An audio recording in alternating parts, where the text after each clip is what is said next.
My work is really interdisciplinary. So while my training is in history of science, focusing on history of the body in particular, so veering towards history of medicine, I do a lot of work with visual culture, cultural studies. I've been veering and thinking a lot about sociology of communication, sociology of reader response. And I also still do a lot of work with cinema studies, with literary analysis, with the intersections between all these different spaces. I have appointments in the History and Sociology of Science department, in the History department. I'm on the board for the Cinema Studies program. I have really good relationships with the people in the English department. And I also advise theses for visual studies.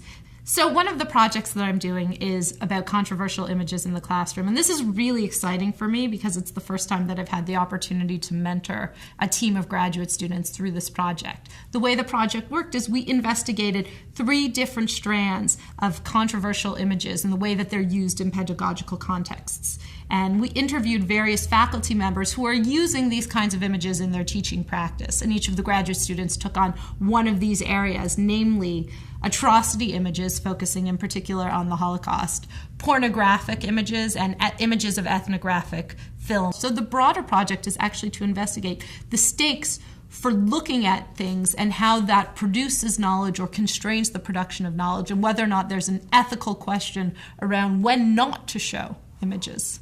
Another project that I'm working on is the sensory history of media revolution. In particular, I'm interested in thinking through our current moment of media change and whether or not it's in conversation with the media revolutions of the 19th century.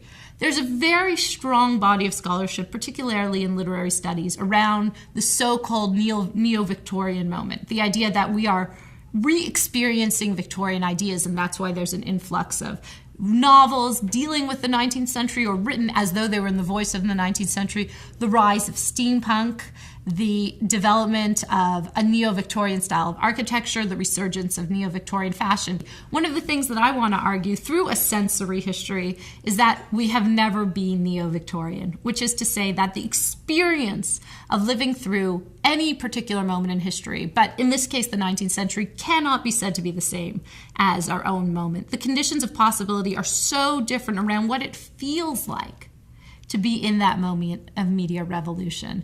And I'm trying to sort of say, well, if you draw these 2 moments in discrete in time without taking into account the intervening stages, then you're actually producing a kind of false narrative about what change is like, because change is always in contrast to what came before. So you can't really snapshot 2 moments.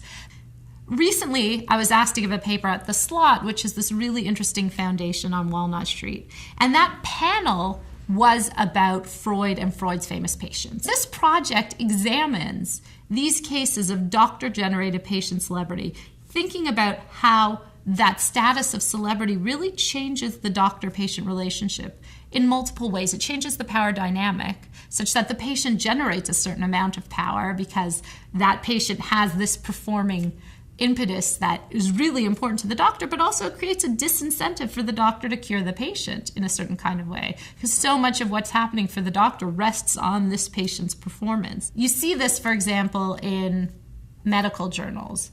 Patient anonymization happens around the beginning of the 20th century. The reasons for patient anonymization, the idea that you have to ethically protect the patient, that doesn't come up in the journals till around, say, the 1970s. So I think a lot of what's going on there is the doctor actually protecting him or herself, largely himself, from competition from the patient. 21st century is kind of an anomaly, or I haven't quite figured out what I'm going to do with it yet, because a lot of these celebrity patients are actually leveraging their patienthood to get services, to get cure. So things like the Tree Man documentary, you have this person using the intervention of edutainment in order to gain services for cure that would otherwise have been denied. So the marshaling of resources in a particular way. So once again, the patient becomes front and center, but for the purposes not of treatment, not of diagnosis, but of cure, but through this very performative framework that harkens back to the 19th century freak show in many ways, which is where a lot of this theory emerges from for me. Communication really is fundamental to everything that we do and everything about how we frame the world. It's the building blocks of society. That's the sociology piece. It's the ways in which we present ourselves. That's the body piece. That's the visual culture piece. It's the way in which the world interacts both in tiny personal spaces and also writ large. It's how everything is organized. And because my work is so interdisciplinary, I can't think of a place that would allow me to investigate all the things that I'm interested in through the work that I do in the space in which I do it. The truth is, I can't think of a better place to do the kind of work that I do than a communications department, particularly this communications school.